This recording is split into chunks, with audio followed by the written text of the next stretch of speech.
재배학, 원예학 강의 절대 강자 손평리 이장입니다. 그럼 다 함께 시작해 볼까요? 간추린 재배원예학 15강 온도장애입니다. 온도는 일반적으로 조온장애, 고온장애로 나눌 수 있습니다. 조온장애라 함은 생육조건보다 낮은 온도에서 받는 냉해 그리고 동해를 합해서 한해라고 합니다. 반면에 온도가 생육조건보다 높으면 고온해, 즉 열해가 나타납니다. 그래서 온도장애는 조온장애, 고온장애 이렇게 표현하기도 하고, 때에 따라서는 한해, 열해 또는 냉해, 동해, 열해 이렇게 표현하기도 합니다. 한해 중에서 냉해와 동해는 어느냐 식물체 조직이 어느냐 얼지 않느냐, 즉 식물체 조직 내에 결빙이 생기지 않으면 냉해, 결빙이 생기면 동해입니다. 먼저 냉해를 살펴보도록 하겠습니다. 정의를 보시면 변화콩 같은 여름 작물이 생육조건 이하의 비교적 낮은 냉온에서 받는 냉온장인데, 이게 식물체 조직 내에 결빙이 생기지 않는다는 겁니다. 결국 얼지 않고 차가운데 오래 노출됐을 때 발생하는 피해가 냉해라고 생각하면 됩니다. 냉해의 종류입니다. 냉해의 종류는 지연성 냉해, 장애형 냉해, 병해형 냉해, 혼합형 냉해가 있는데, 여기에서 냉해의 종류의 정의를 물어보는 게 아주 출제 빈도가 높습니다. 그래서 정확하게 지연형 냉해, 장애형 냉해, 병해형 냉해에 대해서는 정확하게 정의와 그 내용을 숙지해야만이 시험을 볼 때 정확하게 답을 고를 수가 있습니다. 지연형 냉해의 키포인트는 생육이 늦어지고 둥숙이 충분하지 못해 감수를 초래하게 된다는 냉해입니다. 초래하게 되는 냉해인데, 이는 단순히 말하면 이 지연이 늦어지면서 이게 충분히 익지 못하고 그로 인해서 감수를, 그러니까 수확량이 적어진다는 걸 말합니다. 오랫동안 냉온이나 일조 부족이 발생하기 때문입니다. 그래서 생육이 늦어지면서 그만큼 잘 익을 수 있는 시간이 지연된다는 겁니다. 지연형 냉해입니다. 둥숙은 벼를 예로 들었을 때 벼꽃이 개화한 후 수정이 완료되고 자방이 발육 비대하여 성숙하게 된 겁니다. 그래서 둥숙기에 접어드는데, 그게 지연됨으로 인해서 충분히 알이 맺지 못해서 수확량이 떨어진다는 겁니다. 이게 바로 지연형 냉해입니다. 그래서 지연형 냉해의 키포인트는 생육이 늦어지고 둥숙이 충분하지 못해 감수를 초래하게 되는 냉해다. 장애형 냉해는 저항성이 약한 시기에 저온 접촉으로 해서 뚜렷한 피해가 나타나는데, 그 피해는 주로 감수분열기에 나타납니다. 그래서 감수분열기에 저온에 노출됨으로 인해 저항성이 약한 이 시기에, 감수분열 시기에 저온에 노출되면 수분 수정이 안 되니까 결국 불임현상을 초래하게 됩니다. 그러니까 결국은 성숙이 되지 못해서 이게 불임현상으로, 그러니까 결국 열매를 맺지 못하게 되는 겁니다. 그래서 지연형은 열매를 맺긴 맺되 늦어지는 것이고, 장애형은 그 열매 자체를 맺지 못하게, 그러니까 둥숙에 되지 못한, 수정이 안 되기 때문에 불임현상이 초래한 겁니다. 그래서 지연형과 장애의 가장 큰 차이점은, 장애형은 불임현상이 일어나는 거고, 지연형은 다 되는데 생육이 늦어지고 또 둥숙이 충분하지 못하기 때문에 수확량이 줄어든다는 겁니다. 병해형 냉해는 냉온으로 인해서 이게 저항성이 약해지고 생육이 부진해지면 병균 침입이 쉽습니다. 그래서 결국 병이 발생하게 되는 냉해가 병해형 냉해입니다. 병이 발생했다 그러면 키포인트가 병, 그러면 병해형 냉해, 불임, 그러면 장애형 냉해, 그리고 생육이 늦어졌다, 그리고 둥숙이 충분하지 못하다, 이러면 지연형 냉해. 지연형 냉해, 장애형 냉해, 병해형 냉해는 자주 출제되는 만큼 정확한 정의를 파악하시기 바랍니다. 혼합형 냉해는 이러한 지연형, 장애형, 병해형 냉해가 복합적으로 발생하는 게 혼합형 냉해입니다. 냉해의 대책을 살펴보도록 하겠습니다. 1. 내냉성 품종 선택.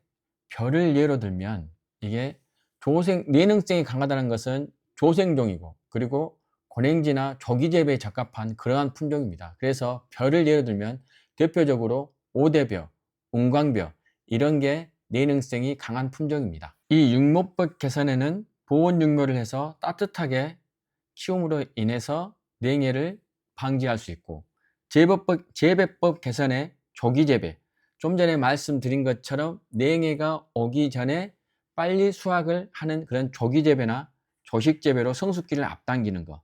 그리고 네 번째가 좀 중요한데 설명을 드리면, 입지 조건 개선에서 방풍림, 그러니까 찬 바람이 들어오지 않도록 하고, 암수배건은 지하에 과잉 수분을 빠르게 빼줘서 공기 내에 공기 유통이 좋아지면 지온이 빨리 상승합니다. 저온을 견디는 내능성이 강해지게 됩니다. 그리고 객토, 식토가 많은 곳에서는 물을 많이 머금고 있기 때문에 그만큼 냉해 피해를 입을 수가 있습니다. 객토를 통해서 사토를 넣음으로 인해서 이러한 수분의 빨리 흡수가 더 늦어지도록, 그리고 배수가 잘 되도록 하는 토양으로 바꿔주기 위해서 객토를 실시하는 것도 효과적입니다. 지력 향상, 퇴비나 유기물을 지속적으로 공급하거나 시비를 함으로 인해서 냉해 피해를 줄여주는 방법이 있습니다. 다섯 번째, 시비법 개선에서는 질소 과용을 피해야 됩니다.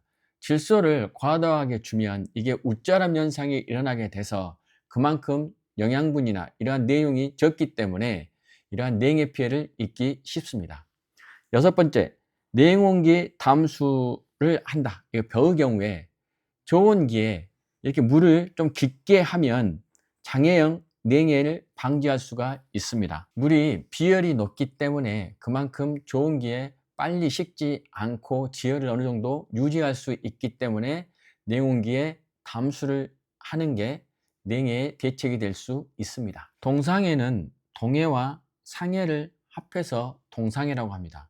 동해는 한마디로 어는 거, 물의 빙점보다 낮은 온도에서 발생하니까 작물이 어는 거고, 그리고 상해는 서리로 인해서 받는 피해입니다. 동해는 한마디로 저온에서 식물 조직 내에 결빙이 생겨서 받는 피해, 즉 식물 조직이 세포가 얼어서 발생한 그러한 피해인 거고, 상해는 서리에 의해서 저온에 노출돼서 서리로 인해 받는 피해라고 보시면 됩니다. 작물의 동상의 특징을 보면 배나무 같은 경우는 꽃이 일찍 핍니다. 4월 정도에 피다 보니까 이게 따뜻한 지역에서는 늦서리 피해가 발생합니다. 그 이유는 뭐냐면 꽃이 피었다가 갑자기 저온에 의해서 서리가 늦게 내림으로 인해서 발생한 피해입니다. 그래서 이러한 서리 피해로 인해서 냉해가 발생하는데, 그러면 앞에서 얘기한 것처럼 장애형 냉해가 발생할 수 있습니다. 결국 수정이 안 되니까 불임 현상이 발생하는 거죠. 그래서 늦서리 피해를 만상 이렇게 표현합니다. 역시나 핵가류인 살구, 복숭아, 자두도 봄이 되면 바로 꽃이 핍니다. 그러다 보니까 이것도 역시나 늦서리 피해에 민감합니다. 그 이유는 배나 핵가류인 살구, 복숭아, 자두 이러한 것들이 이른 봄에 개화하기 때문입니다. 반면에 포도, 감, 대추 이러한 것들은 개화기가 늦어서 만상피해, 늦서리 피해를 거의 받지 않습니다. 그리고 동상에는 약한 꽃눈보다 꽃눈보다 내한성이 강하다는 것은 꽃눈이 더 피해를 쉽게 받는다는 겁니다. 그래서 꽃눈이 더 잎눈보다는 내한성이 약하고 잎눈이 꽃눈보다는 내한성이 강하다. 그래서 항상 선지에서는 말을 앞뒤를 바꾸기 때문에 정확하게 잎눈이 꽃눈보다 내한성이 강하다, 추위에 잘 견딘다, 이런 표현을 정확히 숙지해 주시기 바랍니다. 동해 예방 조치를 살펴보도록 하겠습니다.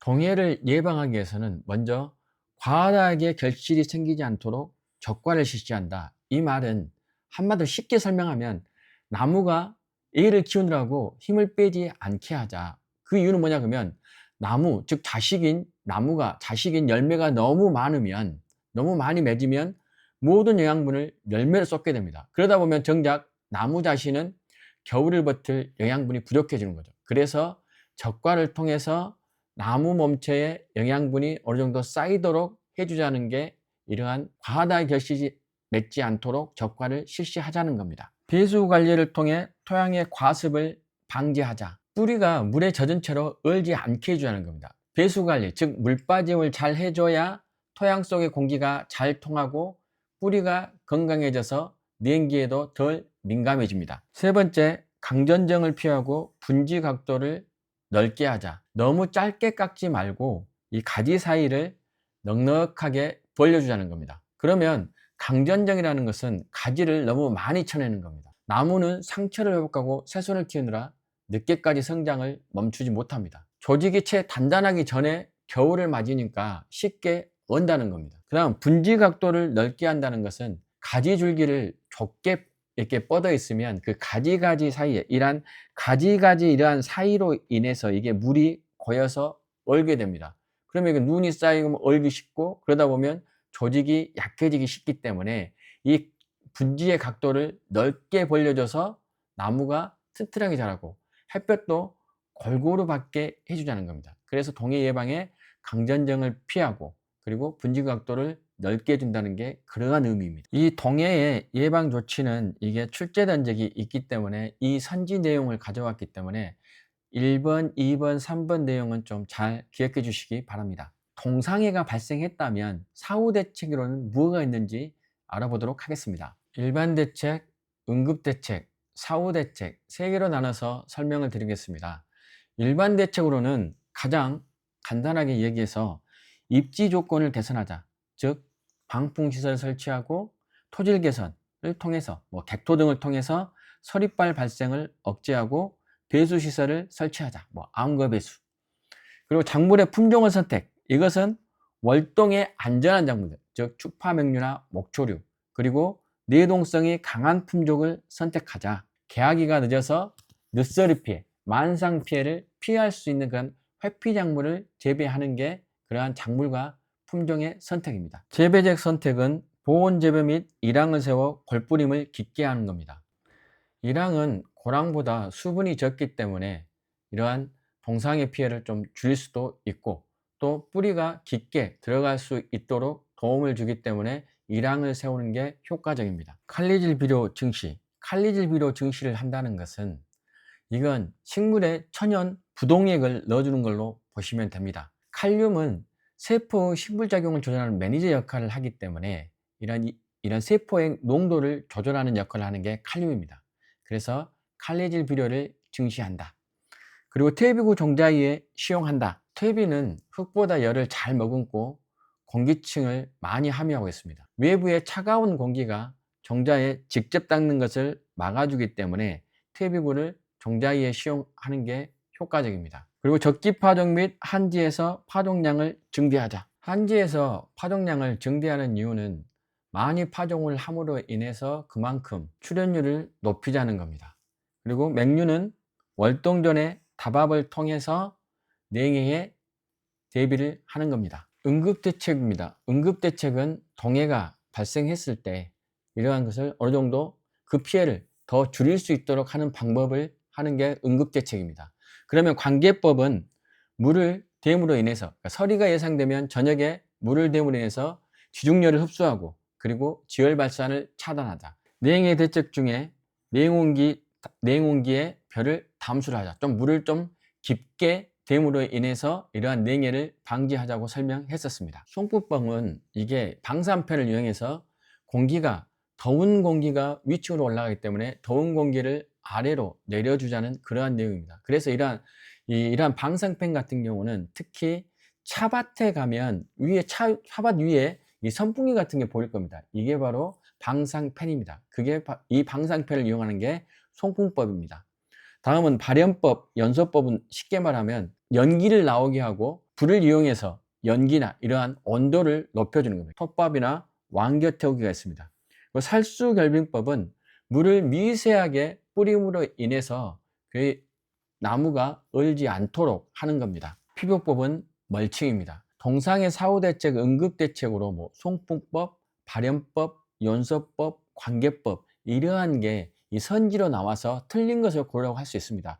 그래서 살수 결빙법까지 기억해 주시면 좋겠습니다. 사후 대책으로 인공수분을 실시하자입니다. 그 적과를 늦추는 것은 뭐냐 그러면 이게 착과가 되어 있었지만 이게 냉해로 인해서 동상해로 인해서 이게 정상적으로 자라지 못할 수도 있기 때문에 어느 정도 기간이 지나서 살펴본 다음에 적과를 하자는 겁니다. 영양 상태 회복을 깨한다는 건 뭐냐 그러면 수세가 그만큼 약해졌기 때문에 이러한 뭐 수관 주사를 한다든가 시비를 한다든가 또는 연면시비를 한다든가 이래서 뇌양 상태를 회복하자는 거고, 그리고 저항성이 약해졌기 때문에 병해충이 발생했기 때문에 병해충 방제를 실시하자. 그리고 심하면 퇴작을 하자. 너무 냉해가 많이 입어서 이걸 수하기 어렵다 이러면 이걸 전부 다 갈아엎고 새로 빠르게 파종을 해서 수확을 할 수 있는 대체 작물을 하자는 겁니다. 그래서 심하면 대작을 하자는 것은 새로운 작물을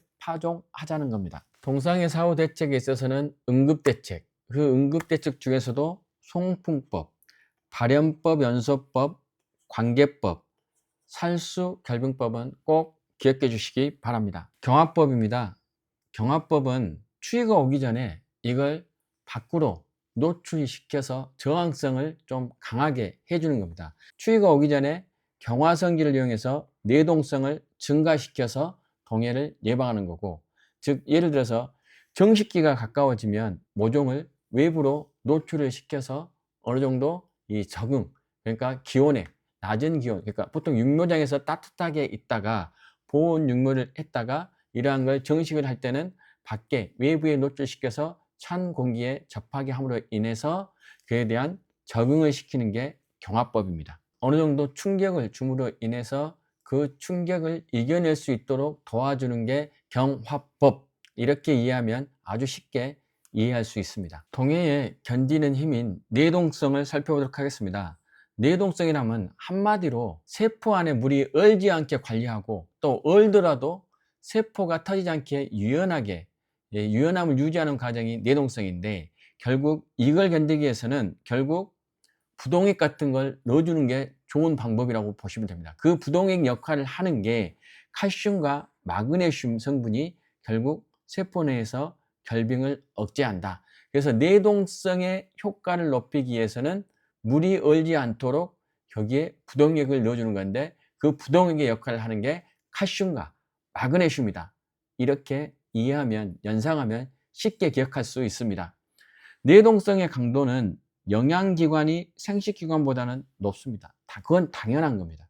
왜 그러냐 그러면 감수분열하거나 이러한 생식기관, 꽃이 피고 이럴 때 가장 취약합니다. 저항성이 약합니다. 온대가수가 열대가수보다는 더 높습니다. 왜? 열대가수는 높은 기온에서 자라고 상록수로 계속 잎을 가지고 있지만, 온대과수는 겨울에 적응하기 위해서 결국 낙엽수입니다. 대부분 사과, 배, 포도, 복숭아, 감 식으로 해서 내동성이 강합니다. 그래서 어떻게 암기하냐, 사과배 포복해서 간다. 사과배가 포복해서 간다. 그래서 사과는 사과, 배, 포는 포도, 복숭아, 감.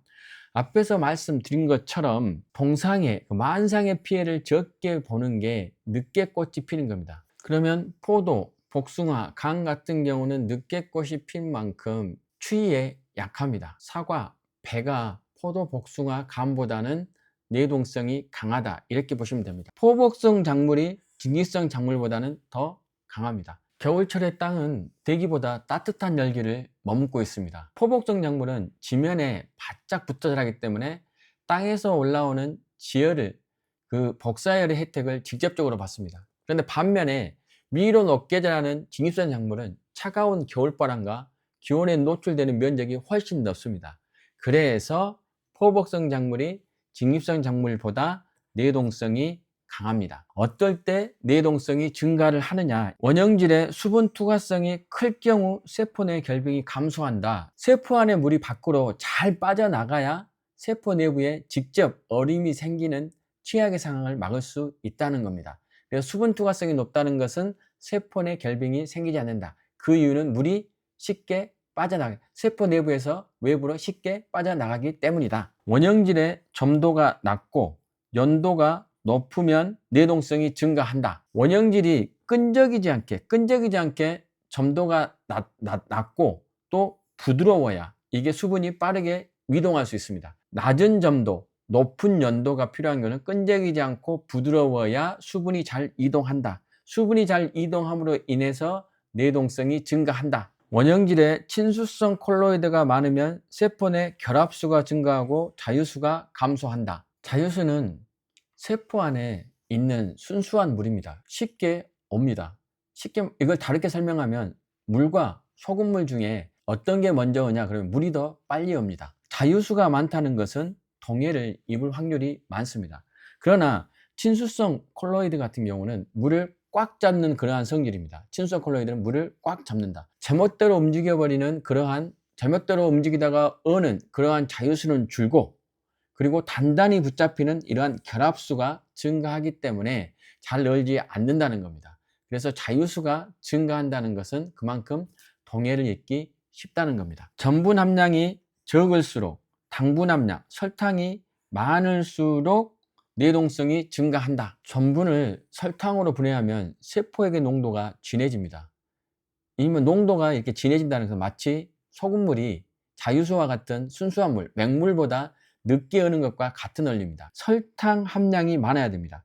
그 설탕 함량이 많다는 것은 세포의 삼투압이 증가, 즉 농도가 진해진다는 겁니다. 광합성을 하게 되면 포도당이 생기고, 포도당이 결국 저장이 돼서 전분이 되고, 이게 이동을 할 때, 영양분이 이동할 때는 설탕으로 이동합니다. 설탕 함량이 많아야 내동성이 증가합니다. 엽색이 짙을수록 내동성이 증가한다. ip색이 진하다는 것은 그만큼 질소, 마그네슘과 같은 영양분과 엽록소가 풍부하다는 겁니다. 그러면 영양 상태가 좋은 나무는 당연히 추위에도 잘 견딥니다. 엽색이 짙을수록 내동성은 증가합니다. 지유 함량이 높을수록 내동성이 증가. 기름 성분이 물과 섞여서 어는 점을 낮추는 역할을 합니다. 그러다 보니까 추위에 견디는 힘을 보탠다는 거죠. 이 지유라는 것은 기름으로 생각하면 됩니다. 그래서 지유 함량 증가는 기름 함량이 증가해서 동해를 예방한다. 지유는, 그러니까 기름은 수분과 공존한다는 것은 섞인다는 겁니다. 그러다 보니까 물보다는 어는 점을 훨씬 더 낮추다 보니까 동해에 예방할 수 있습니다. 그래서 내동성이 증가합니다. 내동성 증가를 다시 요약하면 수분 투과성이 커야 된다. 점도는 낮고 염도는 높아야 된다.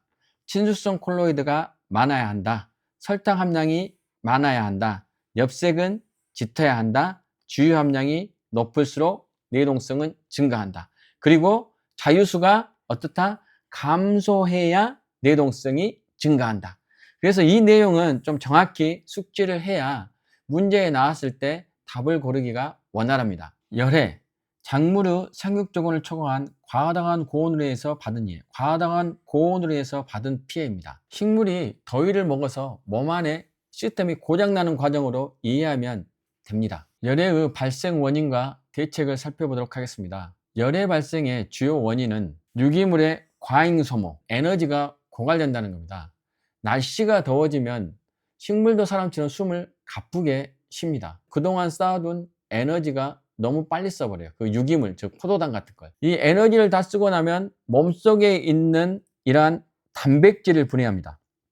이 단백질을 분해하기 시작하는데 이때 암모니아 같은 독성 물질이 생겨서 식물이 중독됩니다. 그래서 암모니아 독성에 중독이 될 수 있습니다. 다시 말해서 날씨가 더우니까 호흡을 많이 함으로 에너지를 소모하다 보니까 그 부작용으로 인해서 몸에 단백질을 분해하기 시작하는데 에너지를 다 쓰고 나서, 그러면 부작용으로 암모니아 같은 독성 물질이 생겨난다.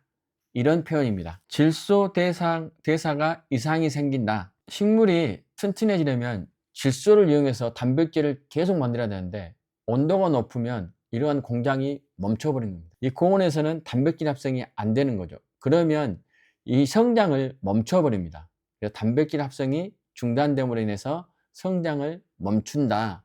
이게 질소대사의 이상입니다. 광합성 저하. 식물이 햇빛을 받아 당분을 만드는데 일정 온도 이상이 올라가면 광합성의 효율이 뚝 떨어집니다. 이게 한 50도 정도 되는데, 그러면 결과적으로 당분, 즉 설탕이 쌓이지 않기 때문에 열매가 달지도 않고 나무 자체도 비실비실해집니다. 그러니까 당도, 열매가 달아지지 않은 당도가 저하되고 생육이 억제됩니다. 철분의 침전. 고온에서는 그 식물 몸속에서 철분이 굳어버려서 이동을 못하게 됩니다. 침전이 되니까 이동을 못하는 거죠.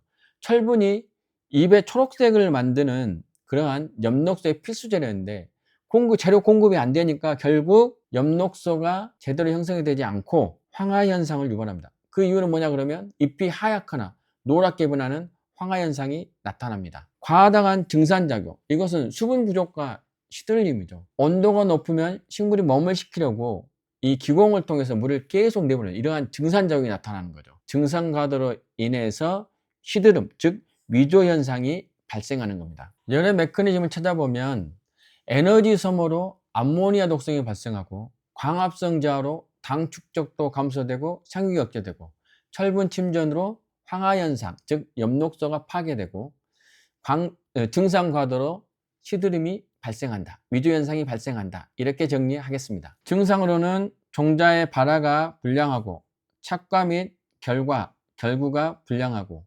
조기추대, 조기추대의 발생 원인은 크게 저온, 고온, 일장 이렇게 표현을 하는데, 고온 및 건조에 대해서 설명을 드리자면, 온도가 너무 높거나 토양이 지나치게 건조하면 이 식물들이 생명의 위협을 느낍니다. 더 살기 힘드니까 빨리 씨앗으로 남기자 하면서 그런 본능이 작동해서 꽃대를 올리게 됩니다.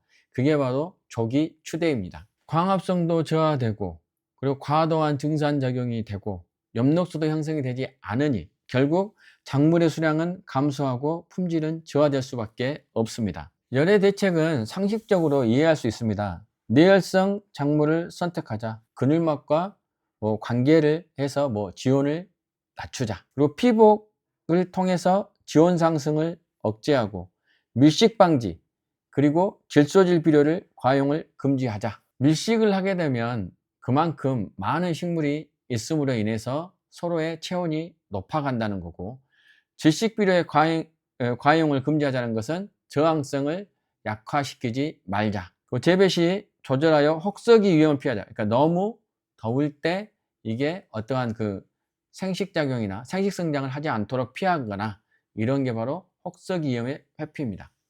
그리고 비닐터런이나 하우스 재배에서는 환기 조절, 그러니까 이러한 하우스 재배 같은 경우 비닐턴을 하게 되면 어느 정도 이렇게 보온을 하다 보면 환기가 잘 되지 않아요. 그래서 환기를 시킴으로 인해서 열 이동을 하게 해서 고온을 회피하자. 이게 바로 그러한 대책입니다. 일소입니다. 일소는 한마디로 햇볕에 타버린다, 이렇게 생각하면 됩니다. 여름철에 직사광선에 노출된 이 원줄기나 원가지, 나무 껍질이나 조직, 과실, 잎에 생기는 그러한 고온 장애입니다. 바꿔서 말하면 겨울철에는 얼었다가 낮에 또 직사광선이 급격하게 상승하면 이쪽 원줄기나 원가지의 남쪽 숲비비에 피해를 주는 현상인데, 이게 일소에 포함되게 됩니다. 근데 이거 정확한 표현은 동계피소라고도 하는데, 이것도 결국은 고온에 의한 피해다, 이렇게 생각해도 큰 문제가 없겠습니다. 일소피해 발생의 특징을 살펴보도록 하겠습니다. 일소피해 발생 특징도 이게 출제된 그러한 내용이기 때문에 이 부분도 잘 기억해 주시기 바랍니다. 건조하기 쉬운 땅, 경사지나 지하수위, 그러니까 지하수위라는 것은 물이 그만큼 높게 수분이 많이 머금은 땅이라는 거죠. 그러면 뿌리가 깊게 뻗지 못한 곳에서 주로 발생합니다. 이 말은 뭐냐면 뿌리가 충분한 물을 흡수하기 어렵다는 거죠. 그러니까 물 부족이 핵심인 거고, 그리고 지하수위가 높다는 것은 물이 많다는 겁니다. 그러다 보니까 물이 부족한 경우도 있고, 물이 너무 많아도 또 이걸 다 흡수하지 않기 때문에 뿌리가 썩거나 이러한 호흡을 하지 못하기 때문에 이로 인해서 문제가 발생한다. 뿌리가 충분한 물을 흡수하기 어려운 것이 바로 일소 피해가 쉽게 발생을 한다. 수형과 수형, 그러니까 나무의 모양과 구조를 비교해서 보도록 하겠습니다. 수형 비교하면 배상형이 개심 자연형보다는 햇빛의 노출 면적이 많습니다. 배상형은 잔과 같은 그릇 모양입니다. 그릇 모양. 이게 주로 배나무에서 많이 사용을 하는데, 이거 같은 경우는 가운데 나무를 뻥 뚫어버리고 이 형태라 이렇게 원줄기와 굵은 가지가 햇볕에 직접 노출이 훨씬 더 쉽기 때문에 배상형이 일소 피해 발생이 더 많습니다. 배상형은 이렇게 분지를 넓게 가지를 하는 거죠. 그러다 보고 여기에 자랄 수 있는 이 부분을 제거를 해버리다 보니까 그만큼 햇볕의 노출 면적이 많다는 겁니다. 원가지의 분지 각도가 넓을수록 심하게 발생한다는 것은 가지가 수평에 가까울수록 더 심하다는 겁니다. 가지가 서 있으면 햇볕을 비껴가지만 넓게 누워 있으면 햇볕을 수직으로 받기 때문에 면적이 넓어지는 만큼 그만큼 온도도 높아지는 겁니다. 수세가 약한 나무나 노목, 직경 5cm 이상인 굵은 가지에서 많이 발생한다는 것은 방어력의 차이입니다. 수세가 나무의 힘인데 세력이 약하면 그만큼 잎도 무성하지 않아서 가지를 많이 가려주지 못하기 때문에 일소피해가 발생하기 쉽고, 굵은 가지는 5cm, 직경 5cm 이상 굵은 가지입니다.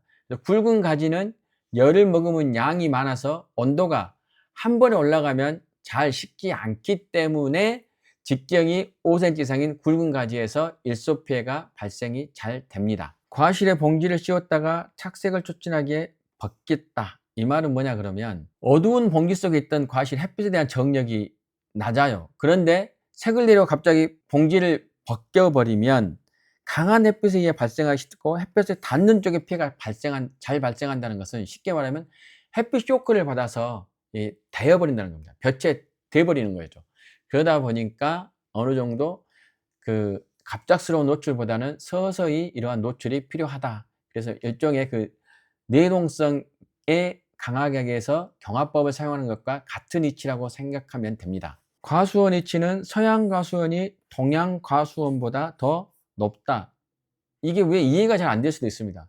근데 동양은 오전의 햇살입니다. 그렇지만 서양은 오전을 지나서 하루 중에서 가장 기온이 높은 오후 2시, 4시경에 강력한 서쪽 햇살을 받습니다. 이 온도가 최고조에 달했을 때 나무에 피해를 입기 때문에 일소 피해가 훨씬 더 심각하다고 보시면 됩니다. 그래서 서쪽 과수원이 동쪽 과수원보다는 일소 피해가 많습니다. 일소 피해가 자주 발생한 것을 정리하자면 수분 흡수를 잘 하지 못하는 곳, 그리고 수영이 배상형이 개심자형보다는 더 일소피해가 쉽게 발생한다. 그리고 분지 각도가 넓을수록 수세가 약한 나무, 그리고 과수원은 서양 과수원이 동양 과수원보다 일소피해 발생이 더 많다. 이렇게 정리하겠습니다. 일소피해 대책은 수세를 강화하고 전정시 햇볕에 직접 닿지 않도록 장가지를 붙여서 해가림을 해야 한다. 이게 불가능할 경우는 도포제나 하얀색 도포제나 수성 페인트를 도포하여 직사광선을 차단하자. 햇볕에 노출된 과실은 봉지 씌우기, 그리고 원줄기는 집중으로 가려주자. 토양이 너무 건조하지 않도록 관수를 실시하거나, 그리고 지온 상승을 하지 않도록 부초나 부초는 풀덮기 같은 경우는 일단 피복을 해주자는 겁니다. 서양 오후 햇살이 강할 때, 서양 과수원 같은 경우는 수간 내에 적당한 잎을 많이 남겨서 그늘을 좀 형성해 주는 것도 도움이 됩니다. 열애 쪽에서 자주 등장하는 것 중에 하나가 목초의 하구 현상입니다. 이 하구 현상이라 하는 것은 북방형 목초가 여름철에 자랄 때 생육이 쇠퇴하거나 정지해서 이게 황화 현상이 일어나거나 아니면 고사를 하는 현상이 바로 목초의 하구 현상입니다. 정리를 하면 북방형 목초, 즉 시원한 데서 잘 자라는 목초가 여름철에 고온, 가뭄으로 인해서 생육이 멈추거나 황화되어서 말라 죽는 현상이 바로 하구 현상이다. 하구 현상의 원인은 고온, 건조, 장일, 병충해, 잡초입니다. 북방형 목초는 생육이 25도 이상이면 정지합니다. 그러니까 자라지를 못하는 거죠. 그러니까 생육이 정지한다는 것은 그만큼 영양분을 만들지도 못하다 보니까 이러한 하구 현상이 더 심해집니다. 건조는 또 북방형 목초는 요수량이 엄청 큽니다. 그러니까 많은 물이 필요한 거죠. 그런데 건조하다 보니까 이러한 여름을 잘 날지 못하는 이러한 하구 현상이 발생이 됩니다. 북방형 목초는 원령하는 단연생 목초인데 초여름에 긴 기간의 햇볕에서 이기지 못하고 하구 현상이 발생합니다. 그리고 병충해는 이 병충해 발생이 많으면 그만큼 저항성이 약해지기 때문에 하구 현상이 촉진이 되고, 잡초는 고온에서 생육이 왕성합니다. 그러다 보니까 목초 생육을 억제하고 그만큼 저항성을 약화시켜서 하구 현상이 발생합니다. 그래서 목초의 하구 현상의 원인은 고온, 건조, 장일, 병충해, 잡초, 이렇게 5가지로 이해하면 됩니다. 하구 현상의 대책입니다. 어떠한 품종이 내한성이 강하고 그리고 하고가 심하지 않는가? 지금까지 출제된 거 보면 이 레드 클레버는 하고가 심한데 화이트 클로버는 조금 덜합니다. 그 북방형 목초 중에서 북방형 목초 하면 뭐 티머시, 켄터키 블루 글래스, 뭐 레드 클로버, 화이트 클로버, 어처드 글래스 이런 게 내한성이 강한 북방형 목초인데 그 중에서도 티머시, 켄터키 블루 글래스, 레고 클로버가 다른 화이트 클로버 이런 것보다는 하고가 더 심하다 이렇게 이해하시면 됩니다. 버뮤다 글라스, 수단 글라스, 뭐 스위트 클로버, 뭐 크리손 클로버 이러한 것 같은 경우는 주로 남부지방에서 여름철 사료 생산을 해서 재배됩니다. 그래서 고온에서도 생육수가 빠르는 거죠. 이러한 것은 내서성, 즉 더위에 잘 견디는 난지형 목초입니다. 그래서 이 두 가지 난지형 목초가 그러니까 난지형 목초와 북방형 목초, 한지형 목초를 좀 두 개를 좀 어떠한 품종들이 있는지 비교해 놓은 것도 좋을 것 같습니다. 대책 중에 하나가 봄철에 조기 방목하고 채초를 하고 추비를 늦여름에 시비하자 이 말입니다. 이 말은 봄에 일찍 풀을 뜯어 먹게 뭐 소나 이런 것들을 풀어놓고 또 풀을 베어줘서 이 성장을 억제하자는 겁니다. 추비, 웃거름을 줄 때는 늦여름에 줘서 가을 생육을 돕자는 겁니다. 그 이유는 뭐냐 그러면 봄철에 목초가 집중적으로 자라는 현상이 있습니다. 이게 스프링 플러시인데 심하면 이때 에너지를 다 써버려요. 그러면 여름에 견딜 힘이 없어져요.